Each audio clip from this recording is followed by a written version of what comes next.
بسم اللہ الرحمن الرحیم۔ السلام علیکم اسٹوڈنٹس۔ آج کا جو ہمارا ٹاپک ہے وہ ہے reorganisation of the Muslim League, جو کہ 1936 اور 1939 3 سال کے عرصے میں ہوئی۔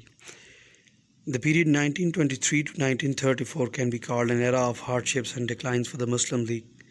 During this period, the Muslim League was divided into two factions. The Muslim League اس ٹائم ڈیوریشن میں 1923 سے 34 تک ان دو فیکشنز میں ڈیوائیڈ ہو گئی، دو حصوں میں ڈیوائیڈ ہو گئی۔ ایک کو قائد اعظم محمد علی جناح لیڈ کر رہے تھے اور دوسری کو سر محمد شفیع لیڈ کر رہے تھے۔ ان دونوں کے درمیان کانفلکٹ تھا، جیسا کہ just as the Ulama Hind as well as the Hindu streams proved the favourable for British. تو ایس ایم شفیع جو تھے، سر محمد شفیع، وہ کوآپریٹ کر رہے تھے اور اس چیز کو سپورٹ کر رہے تھے، سائمن کمیشن کو، جبکہ قائد اعظم اور ان کی پارٹی نے اس کا ٹوٹلی بائیکاٹ کر دیا تھا۔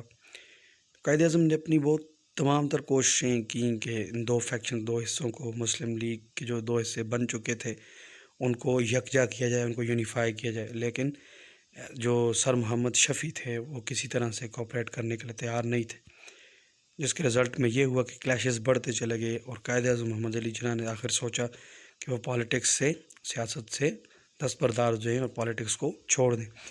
پھر وہ بعد میں لنڈن چلے گئے۔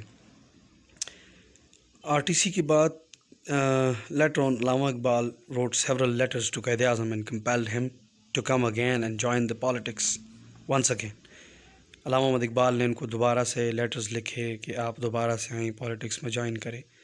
آخر کار ان کے اصرار پر قائد اعظم محمد علی جناح واپس آ گئے اور انہوں نے دوبارہ سے پالیٹکس کو جوائن کیا 1934 میں، اور مسلم لیگ کو دوبارہ سے کنٹری میں آرگنائز کیا۔ انہوں نے بہت زیادہ کوششیں کی، پھر دونوں جو حصے تھے مسلم لیگ کے ان کو یونیفائی کرنے کی، اور آخر کار انہوں نے اس چیز کو اچیو کر لیا اور انہوں نے اس دو حصوں کو ایک جگہ کر لیا۔ ٹھیک ہے، اب مسلم لیگ تھی، اس کے بعد جو مسلم آل انڈیا مسلم کانفرنس تھی وہ بھی اس میں مرج ہو گئی۔ ٹھیک ہے، قائد اعظم نے پھر 1936 میں انڈیا کو وزٹ کیا۔ پارلیمنٹری بورڈ نے ان کے جو منشور تھا، ایک مینیفیسٹو تھا، اس کو بہت سراہا اور اس چیز کا اپروول دے دیا۔ اور اکتوبر 1937 میں پھر مسلم لیگ کی ایک میٹنگ ہوئی لکھنؤ میں، ٹھیک ہے، جس میں ڈفرینٹ ریجنز کے چیف منسٹرز کو بلایا گیا، جیسا کہ بنگال کے جو چیف منسٹر تھے مولوی فضل الحق تھے، اس کے علاوہ پنجاب کے چیف منسٹر تھے سر سکندر حیات، اور آسام کے جو چیف منسٹر تھے سعد اللہ خان۔ انہوں نے قائد اعظم کو اپنا ایک طرح سے لیڈر مان لیا، جو مسلم لیگ کے بھی لیڈر تھے۔ اور مولانا مظہر الدین جو تھے، انہوں نے قائد اعظم کو فرسٹ ٹائم یہ لقب دیا قائد اعظم کا، ٹھیک ہے۔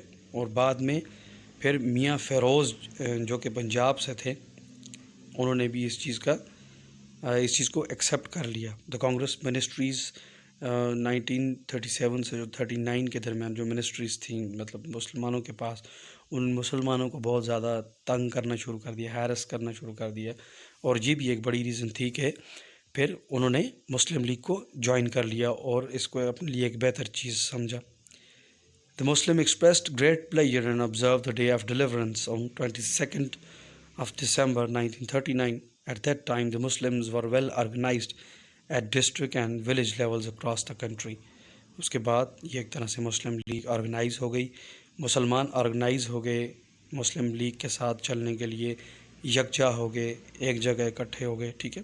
اور وہ ڈسٹرکٹ لیول سے لے کر ولیج لیول تک، مطلب پورے کنٹری میں ایک طرح سے مسلمان آرگنائز ہو گئے۔ یہ تھی مسلم لیگ کی آرگنائزیشن، ٹھیک ہے، جو کہ 1936 سے 1939 کے درمیان ہوئی۔ تو آج کے لیے ہمارا یہ جو لیکچر ہے اتنا ہی، ملتے ہیں انشاءاللہ پھر نیکسٹ لیکچر میں۔ اللہ حافظ۔